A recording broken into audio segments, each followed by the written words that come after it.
Chers Casteljalouzaines, chers Casteljalouzains, vous avez été nombreux l'année dernière à plébisciter le format de présentation des vœux pour 2022.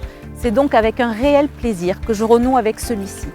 La nouvelle année est toujours l'occasion de dresser un bilan ou alors de vous faire part des projets pour l'année à venir. Je vous invite donc à me suivre et à vous laisser guider dans cette rétrospective perspective à travers notre belle cité des Cadets de Gascogne.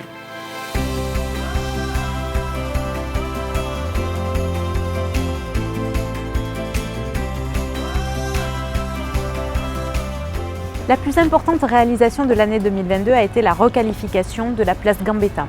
La plus importante par le prix, 1,5 million d'euros d'investissement. La plus importante par l'ampleur des travaux réalisés et la plus importante aussi par la gêne qui a été occasionnée pendant près de 9 mois. Nous avons tenu nos engagements, nous avons restitué à leurs usagers cette place Gambetta, centre et cœur névralgique de la ville de Casteljaloux, en juillet 2022. Nous avions un objectif en requalifiant cette place Gambetta, c'était celui de donner à la ville de Casteljaloux l'image qui correspond à son identité.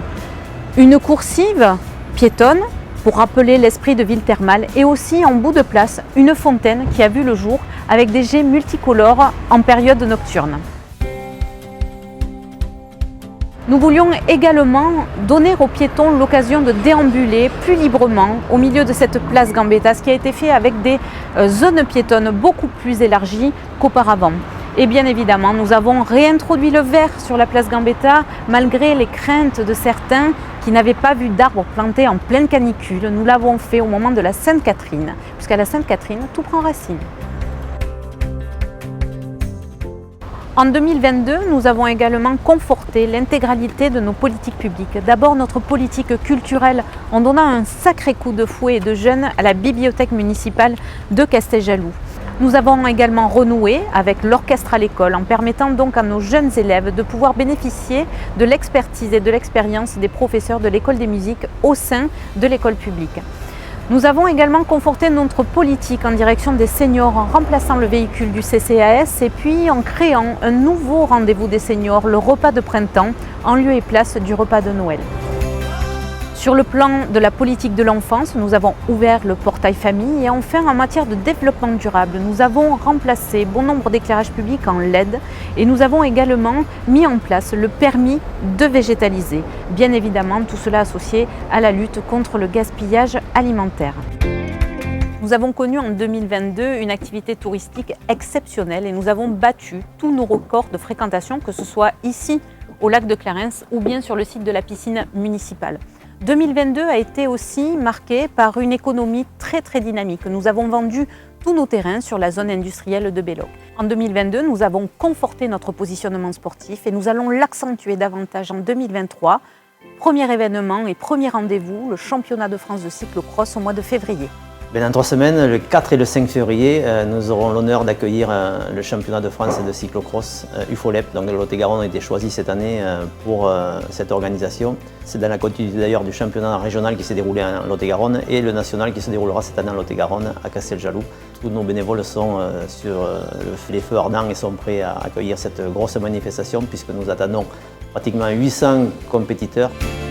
Retour au lac pour parler toujours vélo, sur le site où aura lieu donc le cyclo-cross. Et nous retrouverons également les 2 et 3 septembre la 6e édition du triathlon des Cadets de Gascogne, qui sera support sur longue distance du championnat de Nouvelle-Aquitaine. Et la municipalité aura l'honneur d'organiser fin novembre, le 26, une nouvelle épreuve de course à pied, qui se déroulera départ et arrivée place Gambetta, avec un 21 km et un 10 km.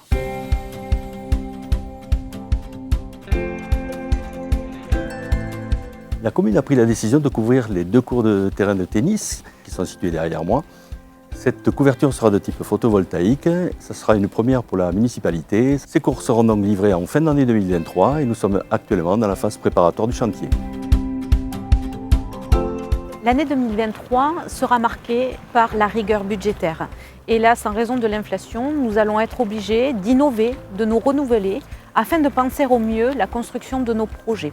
Ceci étant, nous ferons preuve, comme d'habitude, de beaucoup d'audace et d'ambition pour satisfaire les intérêts de toute la collectivité. Le projet phare de cette année 2023 sera la requalification de la place Jean Jaurès, en continuité avec la requalification de la place Gambetta. Bien évidemment, en 2023, nous n'en oublions pas nos politiques publiques que nous continuerons de conforter tout au long de l'année. Inauguration en 2023, le City Stade qui se trouve juste derrière moi, lieu de rencontre pour nos jeunes de la Cité des Cadets de Gascogne. Au nom de tout le conseil municipal et des agents municipaux de la ville de Casteljaloux, je vous souhaite une très belle année 2023. Qu'elle soit douce, calme, sereine, empreinte d'audace, d'ambition et d'un petit grain de folie. Le reste viendra tout seul, avec beaucoup de volonté ou bien sans que l'on s'y attende. Je vous souhaite à toutes et tous une très bonne année 2023.